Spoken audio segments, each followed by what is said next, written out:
o princípio, antes mesmo que a terra começasse a existir, o Verbo estava junto a Deus.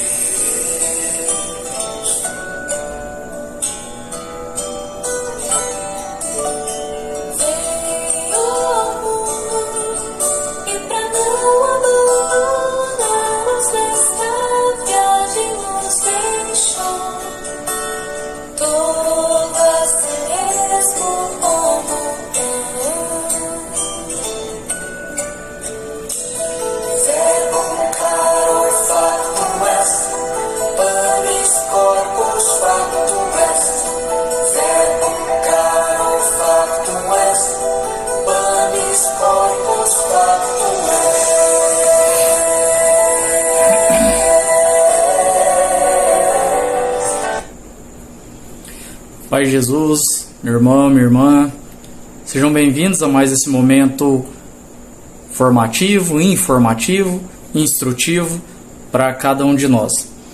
Meus irmãos, nessa gravação de hoje, nós vamos falar um pouquinho sobre os paramentos litúrgicos. Muitas das vezes nós vamos à Santa Missa, nós participamos da vida da igreja, mas nós não conhecemos os paramentos litúrgicos. Às vezes nós, nesse servir a Deus na igreja, como ministro extraordinário da Sagrada Comunhão, como ministro da Palavra, às vezes nós conhecemos em partes, nós sabemos a função, mas nós às vezes não sabemos o nome. Então, nesse momento informativo, instrutivo, nós vamos estar falando sobre os paramentos litúrgicos. Eu vou estar falando aqui sobre os paramentos litúrgicos, vou estar colocando aí a imagem do paramento, vou falar o nome dele, vai estar aparecendo para vocês aí no vídeo a imagem desse paramento litúrgico, para que você possa ouvir o nome e vê-lo, para você poder reconhecer. Você vai lembrar lá da celebração da Santa Missa, que em algum momento você viu esse paramento sendo utilizado, esse utensílio sendo utilizado. Amém? Que nós possamos vivenciar essa gravação, vivenciar esse momento para aumentar ainda mais o nosso aprendizado, para o nosso servir a Deus, ou para você que talvez não serve a Deus ativamente dentro da igreja, mas que é um cristão católico assíduo, ou esperamos ao menos que seja, né? Mas que você é apenas um participante, vamos dizer assim, mas que quer conhecer um pouco mais sobre a Igreja Católica. Acompanhe, busque, anote e que nós possamos aprender mais juntos. Iniciamos em nome do Pai, do Filho e do Espírito Santo. Amém. Meus irmãos, então, o primeiro momento que eu quero trazer, eu vou estar olhando para o lado aqui, as minhas anotações, o meu roteiro está aqui do lado, para estar trazendo essas informações para nós. E o primeiro paramento litúrgico que eu quero trazer para nós é a âmbula. A âmbula é, em alguns locais também chamada de cibório, pixide, ela é utilizada para a distribuição da Eucaristia. No momento ali da Eucaristia, onde as partículas são distribuídas, é utilizado ali em alguns locais, vocês vão ver aí acima, mas em alguns locais parece um cálice, em alguns locais é como se fosse uma tigela. Aquilo é chamado de âmbula. Ela é utilizada para distribuição e ela é utilizada também para reserva eucarística, vamos dizer assim, onde nós colocamos, deixamos ali Jesus Eucarístico para quando ele vai ser introduzido no sacrário. Então ali fica a Eucaristia dentro de uma âmbula. Bom, temos o cálice, como eu já falei aqui do cálice. O cálice de fato é um cálice aonde ali é colocado o vinho e após a consagração ele se torna o sangue de Cristo, onde nós vamos ingerir e nos fazer um com Cristo também através do seu sangue precioso, do seu sangue misericordioso que nos lava e que nos salva. Então o cálice tem essa função de receber o vinho que vai ser consagrado e se tornar o sangue de Cristo, para que nós, e aí vai de realidade para realidade, tá? Para que nós possamos receber o sacramento da comunhão ali enquanto Eucaristia, no dia ou em duas espécies. Quando falamos em duas espécies, estamos falando que nós vamos receber a Eucaristia e o sangue de Cristo. Em algumas realidades, recebe-se apenas a Eucaristia. Então o cálice também tem essa função. O cálice principal é aquele que vai para o altar, depois nós vamos explicar o que é o altar, ali para receber o vinho e que consequentemente vai ser consagrado e se tornará o sangue de Cristo. Nós temos a patena. A patena é uma espécie de prato, vamos dizer assim, pequeno, onde é depositado a hóstia. Mais à frente, ou já adianto aqui, para que nós possamos entender, a patena recebe a hóstia. A hóstia, quando nós falamos hóstia, nós estamos falando dessa Eucaristia acima aí, dessa Eucaristia grande, a grande. Quando nós falamos da pequena, nós falamos dessa pequena aí, nós estamos falando de partículas. Nós podemos chamar de hóstia também, mas elas são chamadas de partículas. Então, a patena recebe a hóstia, que é a Eucaristia grande, onde ela fica ali para que o padre possa estar manuseando a hóstia no momento da consagração, e nos momentos que ela não está sendo manuseada, ela está sobre a patena, que fica sobre o cálice. Temos o corporal. O corporal é esse pano quadrado, tem a sua forma de ser dobrado para ser guardado. O corporal ele é colocado sobre o altar e sobre ele é colocado a âmbula, é colocado o cálice, consequentemente a patena. Tudo é colocado sobre ele, não pode ser colocado fora dele, precisa ser colocado sobre ele, sobre o corporal. Temos o sanguíneo. O sanguíneo é esse, vou usar esse termo, mas não é essa, como se fosse uma toalhinha, esse paninho que a gente utiliza para fazer as purificações, a purificação da âmbula, a purificação do cálice.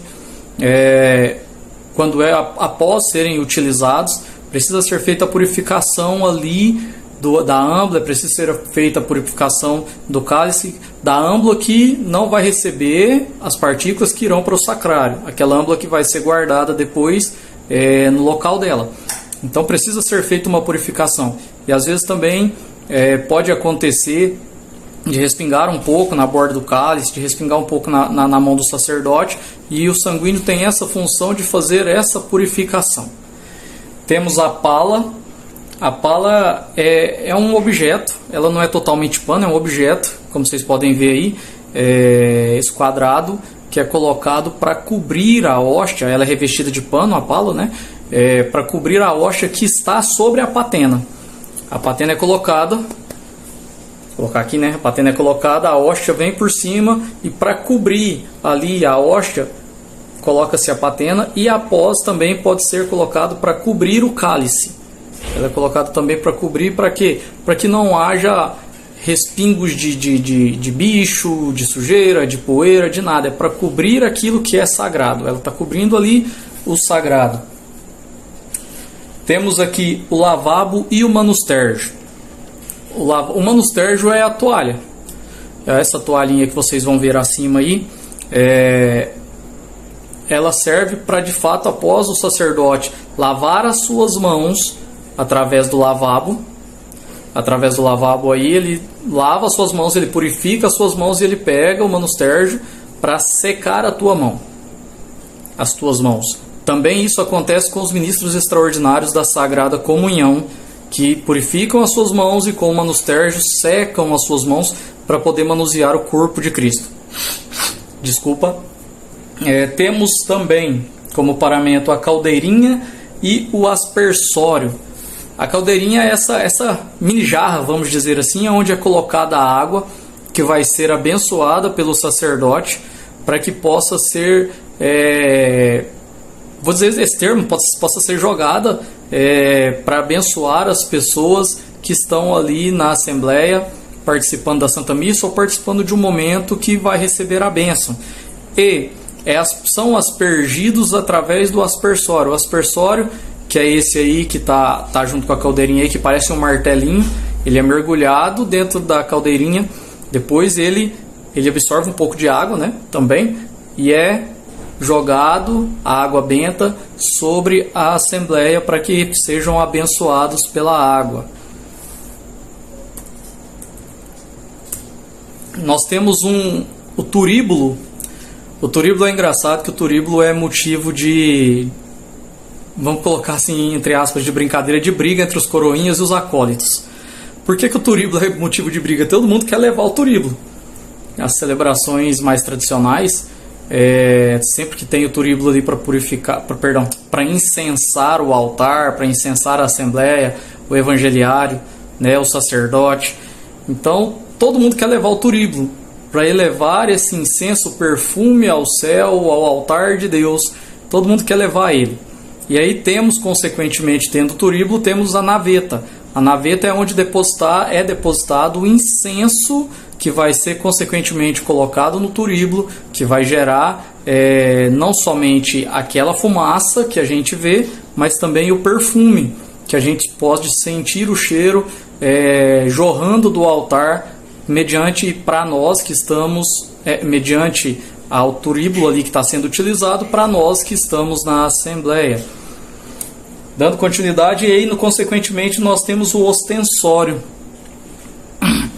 O ostensório, ele é utilizado para adoração.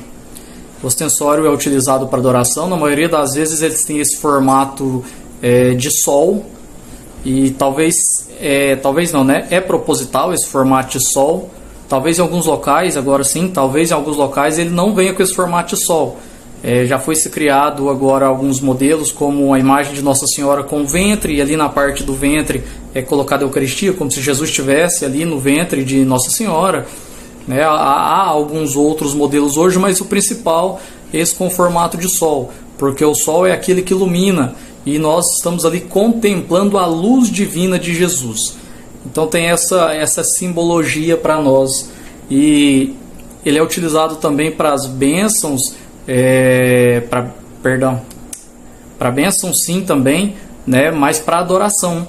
Nas adorações que nós fazemos, o ostensório é utilizado. A hóstia consagrada, Jesus Eucarístico, é introduzido no ostensório para que nós possamos adorá-lo de forma viva no meio de nós, de forma material no meio de nós, através desse paramento bonito pra caramba que é o ostensório. E aí algo aqui mais para os ministros de Eucaristias, né? As pessoas vêm e falam, aquela mesa lá, né? Nós temos uma mesinha que é utilizada como, vou usar esse termo, mas não é bem isso, um termo como depósito ali durante a celebração, durante a missa, para colocar os paramentos que serão utilizados para a consagração, naquele momento do rito da consagração, do rito da Eucaristia. E aquela mesa tem um nome, ela se chama credência. Ela se chama credência e ela é utilizada de fato para ser esse suporte para acolher os paramentos que serão utilizados ali no rito eucarístico. Então o nome dela é credência. Nós temos a teca. A teca é esse pequeno compartimentozinho aí, essa pequena âmbula que é utilizada para levar a Eucaristia para os enfermos, para as pessoas que não conseguem ir à Santa Missa, que estão em estado de graça, tá? É preciso deixar claro que não se comunga Jesus Cristo Eucarístico sem estar em estado de graça. O que é estar em estado de graça? Eu preciso não estar em pecado. E para não estar em pecado, eu preciso viver o rito também da confissão e o rito da penitência. Eu preciso me confessar. E só posso comungar estando em estado de graça. E aí a teca é utilizada para que possa ser levado Jesus Eucarístico para aquela pessoa que precisa receber Jesus e que por algum motivo está impossibilitada de ir à Santa Missa. A teca tem essa função. Nós temos o crucifixo processional. O crucifixo processional é aquela cruz grande que nós vemos na entrada da Santa Missa, que conduz a procissão até o altar. Aquela cruz, em alguns locais ela é colocada ali do lado do altar, ela fica em pé ali, em alguns locais ela não fica, mas ela é chamada de cruz processional. E nós temos o crucifixo que é colocado sobre a mesa, virado para o sacerdote, porque temos o crucifixo grande ao fundo do presbitério, que é direcionado para a Assembleia, e esta mesa é direcionada para o sacerdote. Então nós temos a cruz processional, que é a grande, que conduz a procissão, e nós temos o crucifixo que fica sobre a mesa, virado para o sacerdote, para que ele também veja Jesus crucificado. Temos ali o círio pascal. O círio pascal é aquela vela grande, que geralmente fica do lado direito do altar, fica ali do lado direito do altar, para relembrar a luz de Cristo. Jesus Cristo vive a luz que ilumina os nossos caminhos, ou o nosso caminho. Então o Círio Pascal é aquela vela grande, e a cada ano ela vem com a data do ano, ela é introduzida, ela tem a data do ano, ela tem os cravos que são colocados nela. Aqui na imagem acima não tem os cravos, mas tem ali os cravinhos que são colocados nela para representar as chagas, onde Jesus sofreu a sua chaga. Ali temos também os cravinhos para representar. Temos o conopeu.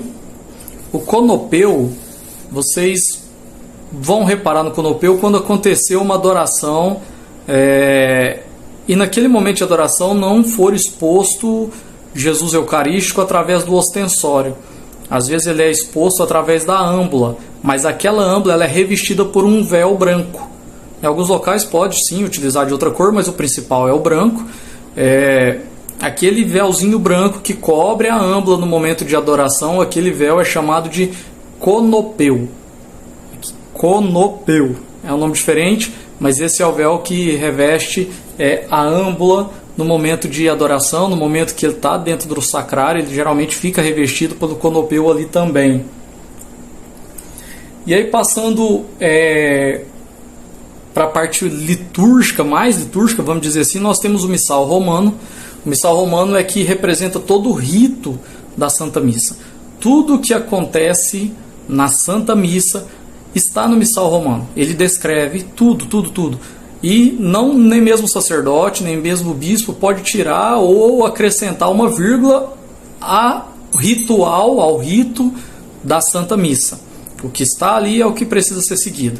Às vezes nós vemos em alguns locais os ministros da palavra, e já acontece também, às vezes até com o próprio sacerdote, que acrescenta palavras, não estou dizendo palavra, estou dizendo palavras, frases, no meio de um rito que está no missal. E isso não pode acontecer.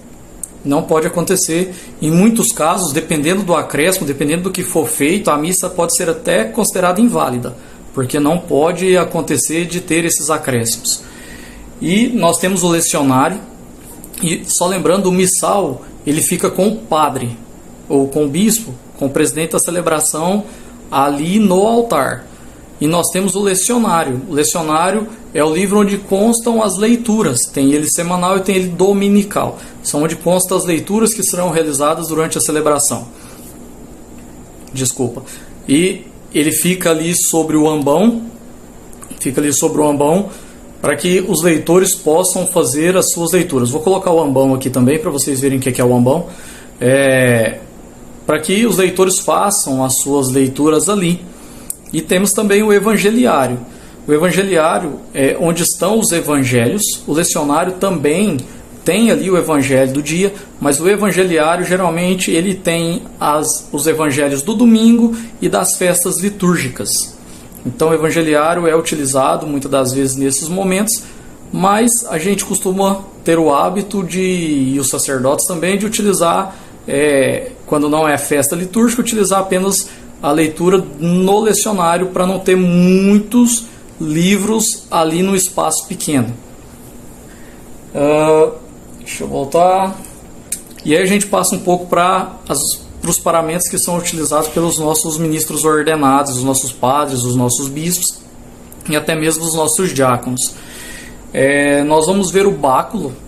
O báculo é o cajado, é aquele que é dado ao pastor principal, vamos dizer assim, da diocese. Os padres não utilizam, mas o bispo tem o seu báculo para conduzir o rebanho. Por quê? A paróquia é um braço da diocese. A diocese é que é responsável por aquela região. Então a paróquia é um braço e o bispo conduz, mesmo à distância, também aquela paróquia que tem alguém ali, no caso do padre, responsável como um sucessor, não vou usar esse termo, mas um sucessor não, um secretário, um ordenado do bispo para administrar aquele local. Então quem utiliza o báculo, que é o cajado, é o bispo, que também utiliza a mitra. A mitra é esse chapéu pontudo aí que é utilizado pelo sacerdote, sim, mas esse sacerdote enquanto bispo.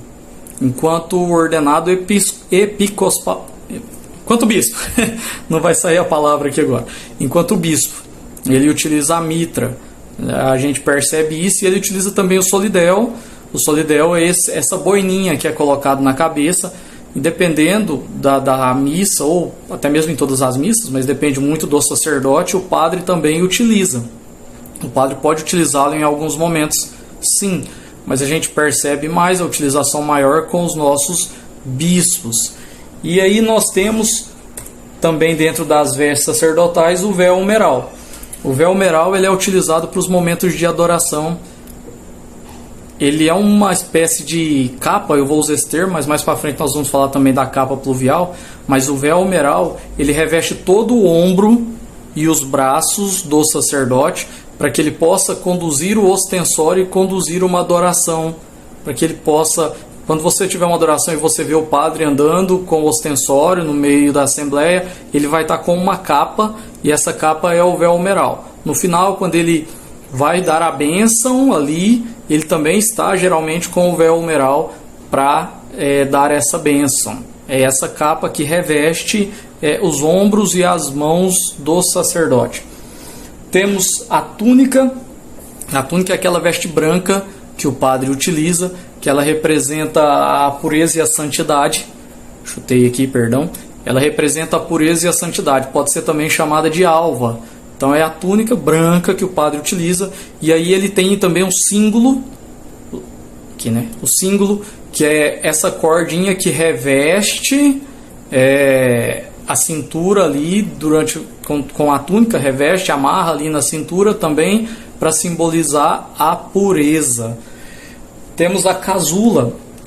Nós podemos reparar que a casula ela tem as suas cores litúrgicas, diferente da túnica que é sempre branca, mas a casula tem a sua cor litúrgica, dependendo do tempo. A casula vem por cima da túnica. Vem por cima da túnica, ela representa o serviço, ela significa serviço e sacrifício. Então ela vem por cima, ela é bonita. Eu particularmente acho muito bonita as casulas, quando os padres usam eu gosto bastante, porque traz de fato algo diferente para quem está acompanhando. Então a casula representa serviço e sacrifício, ela reveste e significa isso para nós. E aí nós temos o amito. O amito a gente quase não vê a utilização dele, principalmente com os padres que utilizam a casula, porque ele vem por baixo da casula. Então ele vem por baixo da casula,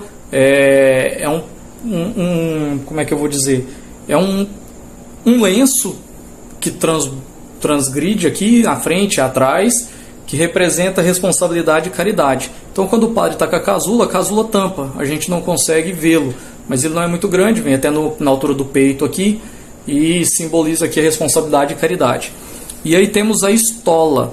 A estola ela representa a autoridade. A estola representa a autoridade. Autoridade sacerdotal, autoridade do ordenado. E se acontecer de um padre realizar uma celebração, um bispo realizar uma celebração sem estar com a sua estola, essa missa é inválida. É necessário que esteja com a sua estola, que representa a sua ordem, a sua autoridade perante a igreja. É preciso que ele esteja utilizando. E nós só vamos vê-la quando o padre não utiliza a casula. Porque se ele tiver de casula, a gente não vê que ela vai estar por baixo. Mas vocês podem reparar, quando você vai fazer a sua confissão, o padre pode estar, independentemente se ele está de batina, se ele está de túnica, se ele está com uma roupa dele só, de clergyman, que é aquela gravatinha, mas ele vai estar sempre de estola, porque os sacramentais precisam ser realizados, e ao serem realizados ele precisa estar utilizando a sua estola, porque é a tua autoridade, a autoridade que lhe foi dada, que lhe foi confiada. E aí temos a batina, como eu falei aqui dela, comentei sobre ela. A batina representa a consagração.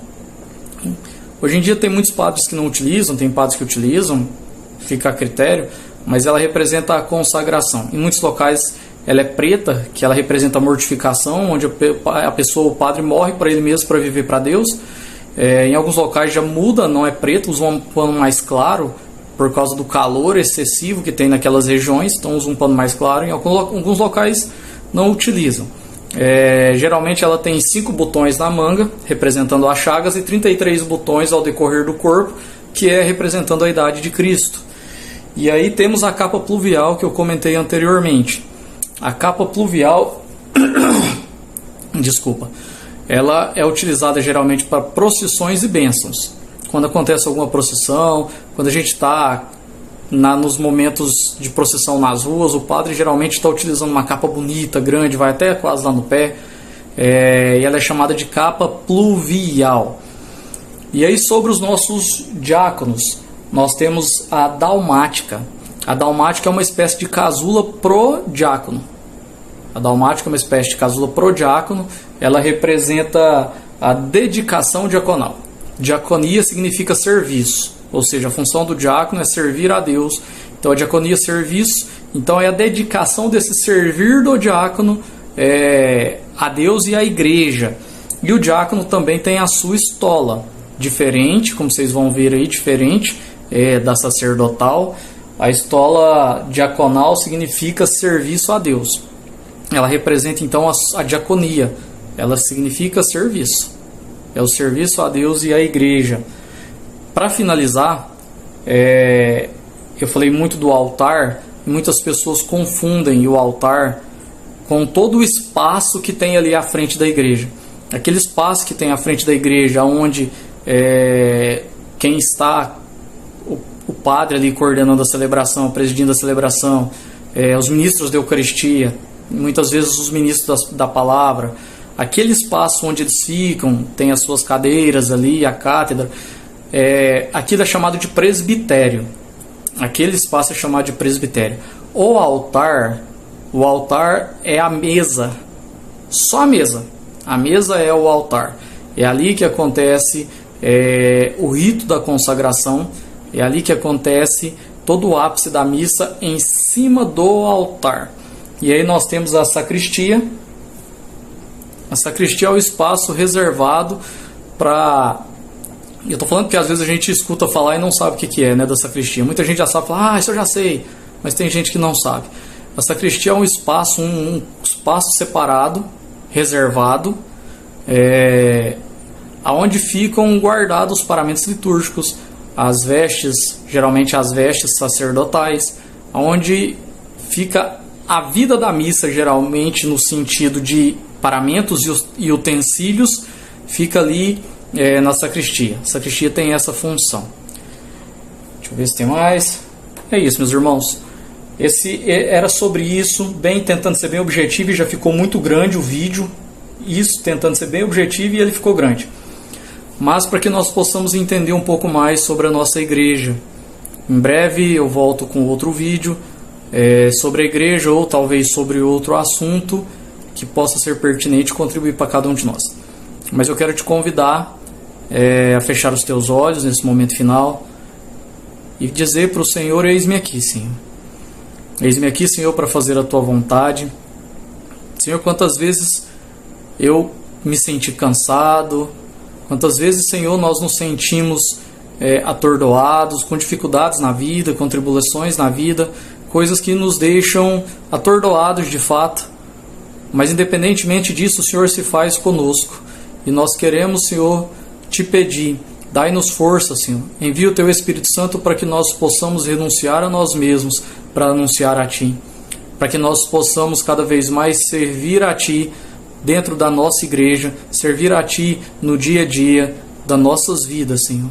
Que o teu Espírito Santo, Senhor, dai-nos sabedoria e discernimento, mas acima de tudo o dom da fé, para que nós possamos experimentar a graça de Te amar acima de todas as coisas, pois só assim nós Te serviremos totalmente com amor, com dedicação, com zelo e com tudo aquilo que é necessário, Senhor, para que nós sejamos servos dignos e busquemos a santidade para as nossas vidas, porque é aquilo que Tu queres para nós.